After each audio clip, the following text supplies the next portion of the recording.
Doutor Inácio e a sua obra. Capítulo 34. Livro Infinitas Moradas. Assunto: Você é o que você se alimenta. Aos seguidores de plantão do Doutor Inácio, meu salve. Será mesmo que somos vem do que nos alimentamos? É o que veremos ainda nesse capítulo do livro Infinitas Moradas, ditado pelo Espírito Doutor Inácio ao médium Carlos Bacelli. Muito se fala o quanto uma alimentação é importante para o nosso corpo. Porém e todavia, a humanidade em si, se esbalda numa comilança venenosa que vem diminuindo drasticamente o tempo indispensável na Terra para que se possa, de certa forma, aurir um pouco das benesses vindo do nosso Pai e Criador, como também saldar as dívidas para com Ele. Esse período de permanência na Terra é de fundamental importância para o nosso progresso pessoal. É pena que uma grande porcentagem, 95%, sendo bonzinho, não consigam chegar ao período certo do seu desencarne vindo a se suicidar indiretamente. É o que você leu. Não me enganei.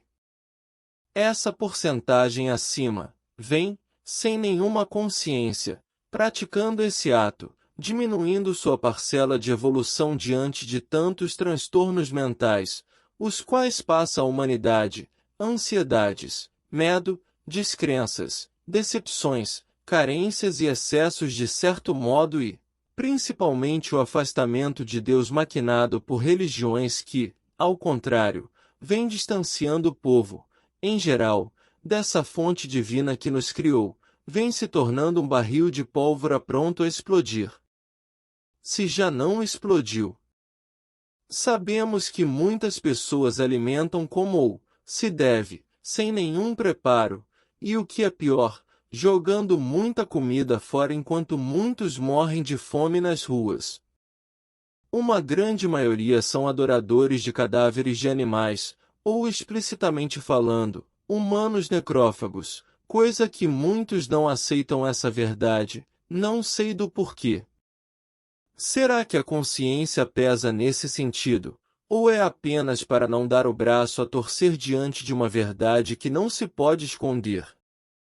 Aceitando ou não, praticamente comemos mal, induzidos maldosamente por propagandas televisivas ou de redes sociais enganosas.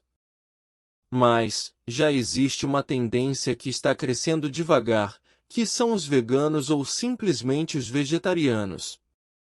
Será que estamos à altura de não se alimentar da proteína de animais mortos? Ou já teria recursos hoje em dia, em que já se pode substituir a necrofilia, por vegetais e frutas saudáveis? Nessa última parte desse capítulo, vamos compreender a respeito de um diálogo entre o Dr. Hélio, que estava à frente do acolhimento dos avoides retirados do Espírito Amaro, com o Dr. Inácio, sobre alimentação. E o Dr. Hélio nos informa a respeito da alimentação dos ovoides. A alimentação desses seres que se primitizaram é, basicamente, psíquica, todavia tem necessidade de absorver princípios vitais modificados. Nada vive sem alguma coisa se nutrir. Interessante essa citação que nos faz refletir que mesmo os ovoides se alimentam. Muita gente não sabia disso. Mesmo com a degeneração do seu perispírito, eles, de certa forma, se alimentam. Lembremos que eles se alimentavam do seu hospedeiro Amaro, lembra-se? E, agora, sem ele, serão tratados com princípios vitais modificados. E Dr. Hélio complementa, à medida que evolui, o espírito passa a retirar de si o seu próprio sustento, sem necessidade de oferir semelhantes recursos de outra fonte. Interessantíssimo essa citação, que creio que muita gente jamais imaginou, que um espírito tira seu sustento alimentar de si mesmo. Como faria isso? Como o doutor mesmo disse, segundo o espírito vai evoluindo e, se tornando luz, sua fonte de alimentação é ele mesmo. Pensando aqui com meus botões, deve ser interessante um espírito já isento da forma humana, se alimentar dele mesmo. Como ele faria isso? Bom, aqui não tenho ajuda de universitários, mas ficaremos, hoje, com um pouco que esse doutor nos revelou, não é mesmo? E ele complementa: o homem na terra não se alimenta exclusivamente de pão feito de trigo, mas de interesses e ideais, desejos e anseios que lhe são pertinazes. Digo aqui pensando novamente com meus botões. Se o que pensamos cria a vida e nos envolve com sua psicosfera boa ou má, podemos considerar que os nossos pensamentos se alimentam da gente e nós deles. Entenderam? Como ainda não somos espíritos evoluídos, nós permutamos a alimentação, na grande maioria tóxica, com nossas fragilidades que criamos sem nenhuma ressalva. E haja porcaria orgânica, mental e espiritual sendo ingerida.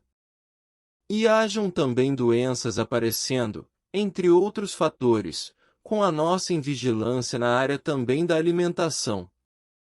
E continua o especialista dos ovoides: se os homens se detivessem a analisar melhor o corpo e o orbe em que residem, compreenderiam melhor o universo e a si mesmos.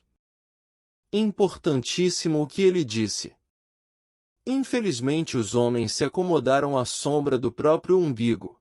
Qual Maria vai com as outras? Se meu avô comia e meu pai também, vou embarcar na mesma violação de direitos da vida, pois que não receberam, como também não recebem hoje, estruturas familiares e religiosas para compor sua tabela de nomenclatura, que os façam assimilar a decência na vivência e convivência consigo mesmo e com o seu próximo. Outra citação interessante: a medicina descobrirá certa similaridade no que se refere à forma exterior dos legumes e dos frutos com os órgãos do corpo humano, características indicativas de que tais frutos e legumes são altamente benéficos aos órgãos que lhe correspondem, tais como o tomate com relação à próstata, a batata doce aos pâncreas, feijões aos rins, abacate ao útero.